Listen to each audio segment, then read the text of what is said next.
Salam müqəddəsdir, salam ülvüdür. Hiylələr oduna yanıb getməsin. Salamla açırıq qapıları biz, salama sədaqət heç vaxt etməsin. Salam olsun, dəyərli, hörmətli, ekran qarşısında bizi izləyən dəyərli izləyicilərə, dəyərli Azərbaycan xalqına, TV1 kanalının izləyicilərini salamlayırıq. Bəzən ürəyimizdə deyilməmiş sözlər qalır. Bəzən bir söz illərin səssizliyini qırar. Elə bugün o sözləri dilə gətirmək üçün buradayıq. Sevginin, səmimiyyətin ünvanındayıq. TV1 kanalının ilk verilişi olan Ona Sözünü De verilişimizin əsas məqsədi evli insanları, ailəli, evli cütlüklərin bir arada olmalarını, onların dəyərlərini geniş ictimai kütləmizə, cəmiyyətimizə bir daha çatdırmaqdır. Düşündüm ki, ilk olaraq efirə kimi dəvət edim və mən düşündüm ki, bu verilişi ilk olaraq mən başlayıramsa və elə öz ailə dəyərlərimdən, öz ailəmdən başlamalıyam. Ona görə də bugünkü verilişimizin dəyərli qonaqları mənim dəyərli valideynlərimdir. Çox hörmətli atam Mehman müəllim, çox hörmətli anam Narigilə xanım. Xoş gəlmisiniz. Mən bugün sizi qızınız kimi yox, TV1 kanalının aparıcısı, Ona Sözünü De verilişinin aparıcısı olaraq salamlayıram. Sizi burada görməkdən çox şadam, çox məmnunam və dəyərli tamaşaçılar, inanın ki, mən də sizlə bərabər eşidəcəm. İndi verəcəyim sualların cavabını sizlə bərabər eşidəcəm. Səmimiyyətimə ümid edirəm ki, inanacaqsınız. Ata, ilk sualı səndən başlamaq istəyirəm. Neçə ildir ki, anamla birlikdə yaşayırsınız? Neçə ildir ki, bir yerdəsiz? 40 ildən də artıq yuxarıdır ki, biz birlikdə ailə həyatı qurub yaşayırıq. Çox gözəl. Ana, növbəti sualım sənədir. Valideyn olmaq ailəni saxlamaq üçün kifayətdirmi? Yoxsa ailə olmaq daha böyük anlayışdır? İlk növbədə qızım icazə versən TV kanalının bütün izləyicilərini, dinləyiciləri bu layihənin həyata gəlməsi münasibətilə, başlaması münasibətilə təbrik eləyirəm. Sizə və sizin komandanıza uğurlar arzulayıram. Təşəkkür edirik. Ailə olmaq daha böyük anlayışdır və eyni zamanda ailə ilə valideyn ikisi də bir-birini tənzimləyir və bir-biri ilə bağlıdır. Ata, 40 il dedin. Bəzən 2-3 ilin ailələri görürük ki, belə deyək, evlilikdən əl çəkirlər. 40 ildə əsəblərinizin tarıma çəkildiyi vaxt olubdumu? Və olubdursa, necə onunla çıxış yolu tapmısınız? Bilirsiniz, 40 ildə əgər birlikdə o 40 il mehriban yaşayan ailədirsə bu ailə, o əsəblərin tarıma çəkilməsi o ailəni bir daha sınağa çəkir. Və bu sınaq nəticəsində o ailə daha da möhkəmlənir, daha da mərdləşir, daha da ikisi birlikdə o ailə kimi irəli gedib bir nöqtəyə vururlar. Ana, ailədə ən çox hörmət, səbir, yoxsa anlayış? Hansı əsas götürülür? Qızım, ailədə anlayış, səbir, dözüm, bir-birini başa düşmək, bir-birinə qarşılıqlı hörmət eləmək ən əsas meyarlardan biridir. Əgər ailədə səbir olmasa, hörmət olmasa, bir-birinə dəyər və qiymət olmasa, heç vaxt ailə uzun ömürlü ola bilməz.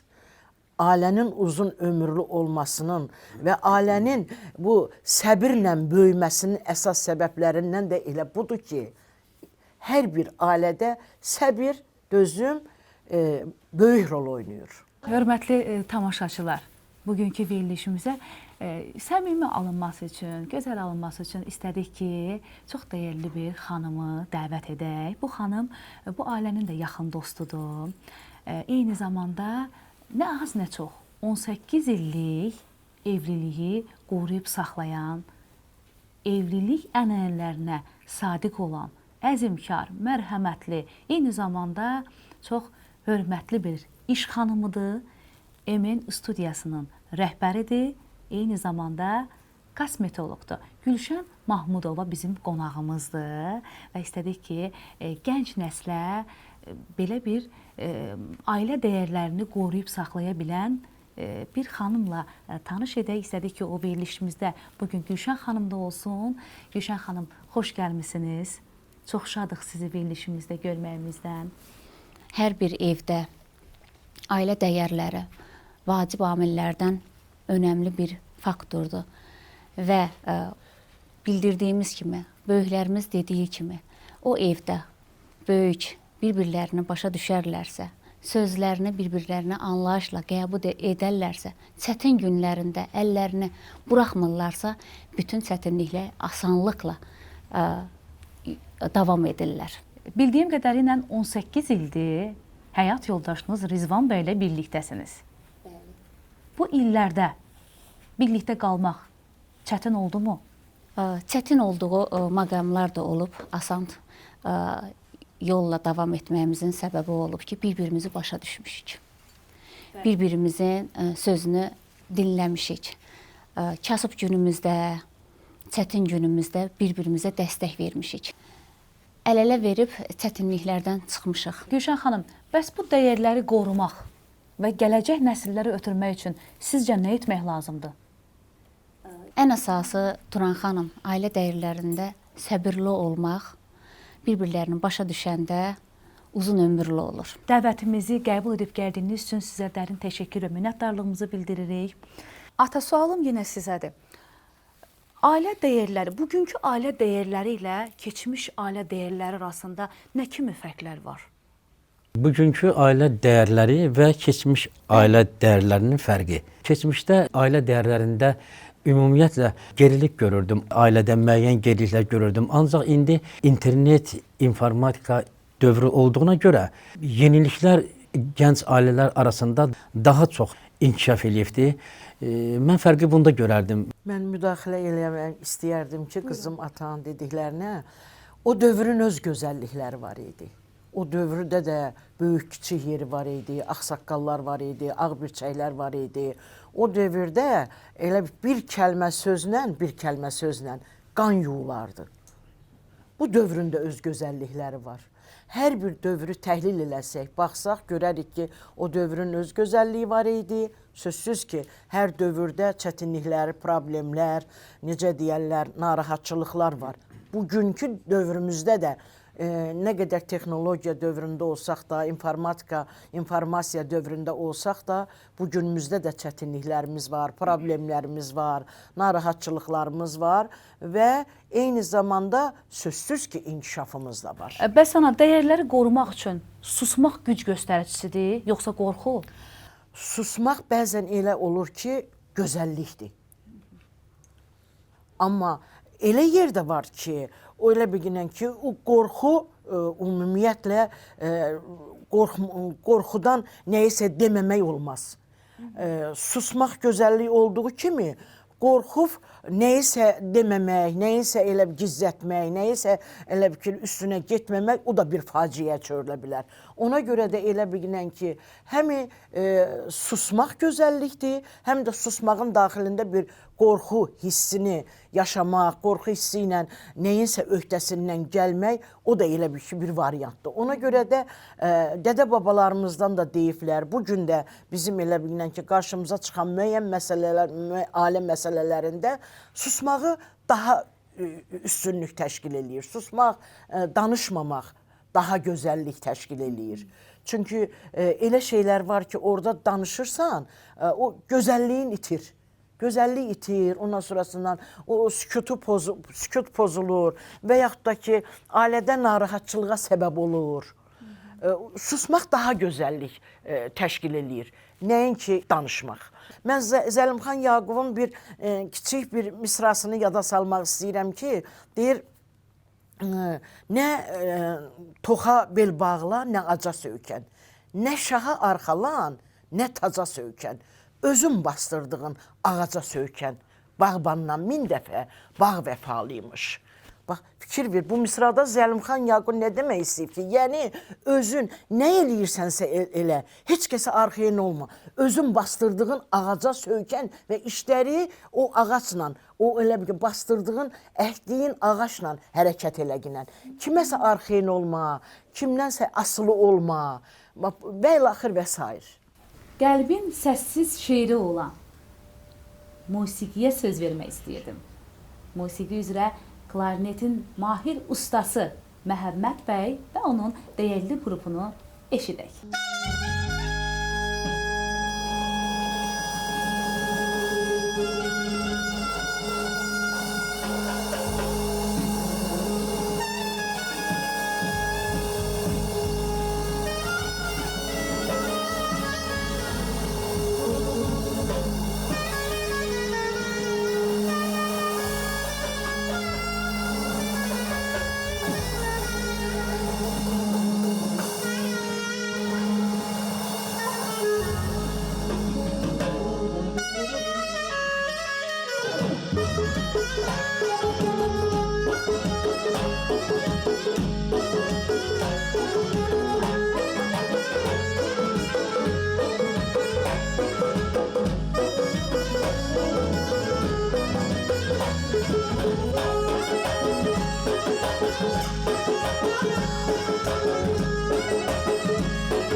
Ata, növbəti sualım sənədir. Ailədə bir dəfə etimad sarsıldısa, onu bərpa etmək mümkündürmü? Yoxsa o ailə çevrilir artıq daha başqa bir ailə olur? Ailədə etimad sarsıldısa, o ailədə uzun müddət qurulmuş ailədə o etimad sarsılarsa, burada ən əsas ailənin səbrliyi, təmkinliyi və dözümlüyü olmalıdır. Bunlar üçü cəmləşərsə, o etimadın sarsılmağı aradan qarşılar və aradan götürürlər və yenidən onlar xoşbəxt həyat sürməyə başlayarlar. Eyni zamanda mən müdaxilə eləmək istəyərdim ki, Atazın sözünə ki, burada birdən-birə ailədə vəziyyət dəyişərsə və elə bilən ki, üzr istəyirəm, dağılmaq dərəcəsinə gələrsə, burada yenə də zamana, vaxta yer vermək lazımdır. Əgər zaman, vaxt alınarsa, eyni zamanda bu ailədə necə deyirlər, bir-birini başa düşmək, anlaşmaq, səbirlə, təmkinlə o elə bilən ki, qüsuru, nöqsanı aradan qaldırmaq olar, zamanla, vaxtla. Ana, ümumiyyətlə ailədə belə deyək, əsas sevməkdir, yoxsa bir-birini başa düşmək? Hər ikisi qızım. Həm sevmək, həm də başa düşmək. Əgər başa düşürsənsə, onun içində sevgi də olmalıdır. Sevgi ilə başa düşmək bir-birini təmasla, qarşılıqlı olmalıdır. Əgər sevgisiz ailə nəyə bənzəyər? atanla mən üzr istəyirəm, bugün dəvət eləmişəm bu verilişə. Bizdə həm sevgi olub, həm bir-birimizə qarşı məhəbbət olub, həm hörmət olub, həm münasibət olub. Həmişə, bax, inan ginən ki, səbrimiz tükənsə də yenə də o qüsurlardan, nöqsanlardan səbirlə nətər deyirlər, səbirlə aradan qaldırmışıq o Amma qüsurları, çox nöqsanları. təəssüflər olsun ki, Bəli. bugün gənclərimizdə belə deyil. Bəli. Gənclərimiz Səbir çox yoxdur səbirsizdirlər, gənclərimizdə, çox təmkin səbirsizdirlər, yoxdur. bəli. Yəni artıq bir dəfə getdikləri yolu yenidən qayıtmaq istəmirlər, Qətiyyən. dözümsüzlük göstərirlər. Ailədə etibar, inam olmalıdır bir-birinə qarşı. Ailədə etibar, inam, saflıq, təmizlik, sədaqət, dostluq, ünsiyyət, münasibət, əxlaq, tərbiyə, bunlar hamısı bir yerdə cəmlənməlidir. Əgər bunlar varsa ailədə, bir-birinizə inanırsınızsa, dünyanın bax belə lap axırına getginən, yenə də orada söz-söhbət ola bilməz. Yox, əgər etibar yoxdursa, inam yoxdursa, dözüm yoxdursa, sən gec gəldin, mən tez gəldim, sən hardan getdin, mən hardan gəldim, niyə saat 3-dür, gec gəldin öyə, niyə 5-dir, gec gəldin. Bax, məsəl üçün, mən demək istəyirəm, səmimi söhbət qurmusan, qızım, səmimi deyərəm. Məsəl üçün, biz ömrü boyu mən, məsəl üçün, müəyyən vəzifələrdə işləmişəm. Atan da müəllim işləyibdi. Atan heç vaxt mənə deməyib ki, niyə 5-də gəlməliydin, 7-də gəldin. Və yaxud da 7-də gəlməliydin, 9-da gəldin. Və yaxud da ki, mən evə gələndə gəlib görmüşəm ki, birdən yemək hazırdır. Və yaxud da atan gec gələndə, atan gəlib görür ki, hər şey hazırdır. Biz heç vaxt bir-birimizə sual eləməmişik ki, nə pişirək, nə yeyək, hanı yemək. Biz elə o qazandan elə bir ki, özümüz qarşılıqlı köməkləşib bir yerdə yemək eləmişik ki, uşaqları böyüdək, uşaqları tərbiyə eləyək, uşaqları elə bir ki, həyata düzgün ataq. Bax, bu baxımından biz heç vaxt bir-birimizin xətrinə dəyməmişik. Sözsüz ki, bizim çətinliklərimiz olub, problemlərimiz olub, kasıb vaxtlarımız olub, evsiz, eşiksiz günlərimiz olub. O əziyyətlərdən, o zəhmətlərdən danışsam, bəlkə saatlarla danışaram, saatlarla danışaram. Hətta ağlayarsan, sən bilmədiyin şeyləri mən deyərəm, ağlayarsan, oturub ki, anam, atam bu əziyyətləri çəkibdi, bunlar necə bu yaşa gəlib çatıblar. Amma bizim bir ideya var, dözümümüz, səbrimiz, təmkinimiz, qarşılıqlı hörmətimiz. Bunlar hamısını cəm şəkildə özümüzə cəmləşdirib, çoruqlu, zulumlu günlərimizdə, acılı günlərimizdə, aç-susuz qalan günlərimizdə, ev eşiksiz qalan günlərimizdə, qızım, birləşib biz həyata atılmışıq. Ailə onda böyüyür. Bəli. Ailə necə böyüyür? Ailə, bax, belə böyüyür. Ailə necə uzun ömürlü olur? Belə olur. Ata, bir sual vermək istəyirəm sənə. Gənclərin gözündə bugünkü ailə sevinç mənbəyidir, yoxsa məsuliyyət yükü? Əvvəli sevinç mənbəyidir.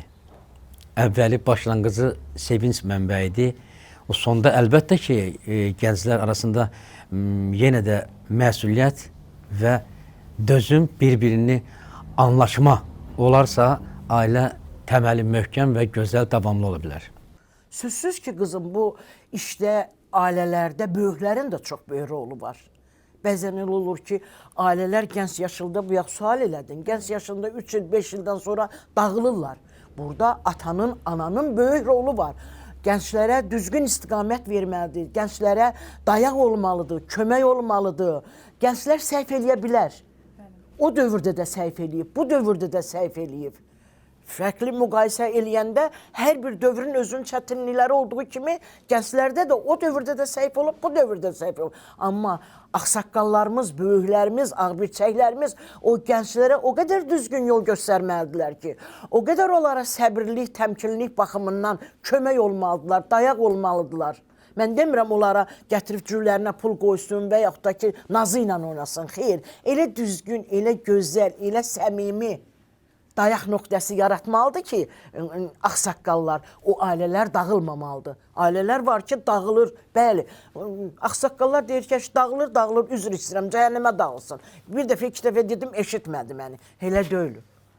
Biz elə bilginən ki, məsəl üçün, görə gəlmişik. Bəzən elə olur ki, ailələrdə heç uşaq olmur. Uşaq olmur. Uşaqsız 40 il, 50 il ömür sürürlər. Bilirsiniz nəyə görə? Orada hörmətə görə, qayğıya görə, diqqətə görə, necə deyərlər, səmimiyyətə görə. Onların o uşağın üzr istəyirəm olmamağı onları o qədərdən narahat eləmir. Bəli, o zaman xoşbəxtlik çox idi, ana. Xoşbəxtlik çox idi, boşanma sayı az idi. Demək olar ki, yox dərəcəsində idi. Amma bugünkü statistika təəssüflər olsun ki, onu göstərir ki, evli insanların sayı azdır, boşanan insanlar isə çoxdur. Bəs nədən qaynaqlanır? Bu nədən yaranır? Bəli, biz bugün TV1 kanalı olaraq, ona sözünü deverilişi olaraq ailə dəyərlərinə, ailə bağlarına, ona görə toxunduq ki, ailə bizim əsas sərvətimizdir. Ailə bizim dəyişilməzimizdir. Ailə bizim ən əsas bir sərvətimiz və dəyərimizdir. Verilişimizin də qonağı, mən başqa bir qonaq dəvət etmək istəmədim. Çünki bu verilişin aparıcısı olaraq istədim ki, eləməz ilk olaraq öz ailəmdən, öz ata və anamın 40 illik evlilik həyatından sizlərə az da olsa isti və səmimi söhbətləri çatdırmaq istədim. İnşallah qismət olarsa Allahın izni ilə növbəti həftədə başqa bir qonaqlarla yenə TV1 kanalında ona sözünü de verilişində sizlərlə başqa qonaqlarla birlikdə olacağıq. Yenə ona sözünü deyəcəyik. Amma bu dəfə ona sözünü kim deyəcək, onu gələn verilişimizdə görəcəyik. Dəyərli tamaşaçılar, sevgi ilə qalın, bizimlə qalın.